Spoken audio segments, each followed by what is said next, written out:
आपण बघतोय आज सकाळ होताच हे सगळे आदिवासी बांधव आपल्या मागण्यांसाठी ते मुंबईच्या वेशीवर धडकणार आहेत। वारंवार हे आदिवासी बांधव आपल्या मागण्यांसाठी जे आहेत ते मोर्चा काढत असतात। हे आदिवासी बांधव बघा किती मेहनतीने आणि किती कष्टाने आपली शेती पिकवतात, रोजगार निर्माण करतात आणि तरी सुद्धा त्यांच्या मागण्या होत नाही, त्यामुळे वारंवार त्यांना हा मोर्चा काढावा लागतो। नाशिक जिल्ह्यातील आणि उत्तर महाराष्ट्रातील आदिवासी बांधवांनी आपल्या विविध मागण्यांसाठी जे आहे तर लॉंग मार्च अर्थात लाल वादळ जे आहे ते परवापासून जे आहे ते सुरगाण्यापासून चालू केलेलं आहे। सुरगाणा, दिंडोरी, नाशिक आणि आता नाशिक जवळील जे आंबेबोगला म्हणून गाव आहे तिथे त्यांनी वस्ती केलेली आहे।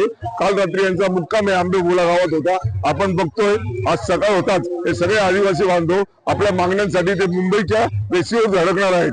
वारंवार हे आदिवासी बांधव आपल्या मागण्यांसाठी जे आहे ते मोर्चा काढत असतात। मोर्चाद्वारे सरकारला आवाहन करत असतात, विनंती करत असतात की आमच्या वर्षानुवर्षाच्या जमिनीच्या मागण्या असतील, शिक्षणाच्या मागण्या असतील, आरोग्याच्या मागण्या असतील, अन्य ज्या काही मागण्या आहेत त्याची पूर्तता करा, आम्हाला रोजगार द्या, आम्हाला सन्मानाने जगण्यासाठी जो आहे तो मार्ग उपलब्ध करून द्या। मात्र असं असून सुद्धा सरकार वारंवार त्यांच्या मागण्यांकडे जे आहे ते दुर्लक्ष करत असतं। आपण बघतोय आंबेबोगला गावात हे आदिवासी बांधव कष्टाळू आहेत आणि हे रात्री जे मुक्कामाला होते, सकाळी बऱ्यापैकी थंडीमध्ये सुद्धा उठल्यानंतर हे आदिवासी बांधव आता सगळी तयारी करून मुंबईकडे जाण्याची जे आहे ते मुंबईकडे जाण्यासाठी सिद्ध झालेले आहेत असं आपल्याला दिसतंय।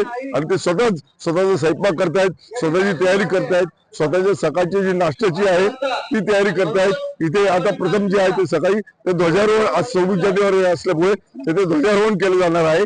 ध्वजारोहण केल्यानंतर हे सगळे आदिवासी बांधव मुंबईकडे निघतील। मुंबईकडे निघाल्यानंतर इगतपुरी जवळ जे आहे ते आज रात्री पुन्हा मुक्काम करणार आहेत आणि तिथून पुढे ते जे आहेत मुंबईकडे जाणार आहेत। हे आदिवासी बांधव बघा किती मेहनतीने आणि किती कष्टाने आपली शेती पिकवतात, रोजगार निर्माण करतात आणि तरी सुद्धा त्यांच्या मागण्या होत नाही, त्यामुळे वारंवार त्यांना हा मोर्चा काढावा लागतो। आता आपण बघतोय की आदिवासी बांधव जे आहेत ते आता निघण्याच्या तयारीत आहेत आणि यांची तयारी जी आहे ती जवळपास पूर्ण झालेली आहे। त्यांना सर्वांना एका ठिकाणी जमा होण्यासाठी जे आहे ते आवाहन केलं जात आहे आणि यांचे जे नेते डॉक्टर जीवा पांडू गावित त्या सर्व आदिवासी बांधव जे आहेत त्यांच्या नेतृत्वाखाली मुंबईकडे कूच करणार आहेत। गणेश सावंत, टाइम्स नाव मराठी, नाशिक। आपल्या तालुक्यातले लोक हे आपण सांभाळलं पाहिजे।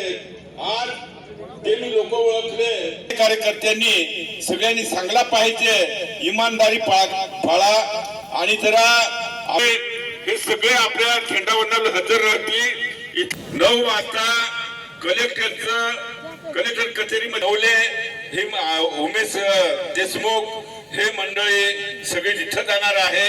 त्याच्यासाठी आपलं झेंडावंदन झालं, काही करू नको। आप आपल्या तालुक्यातले लोक सांभाळा आणि आप आपल्या तालुक्यातल्या लोकांना शिस्त लावा। आप आपल्या तालुक्यातले लोक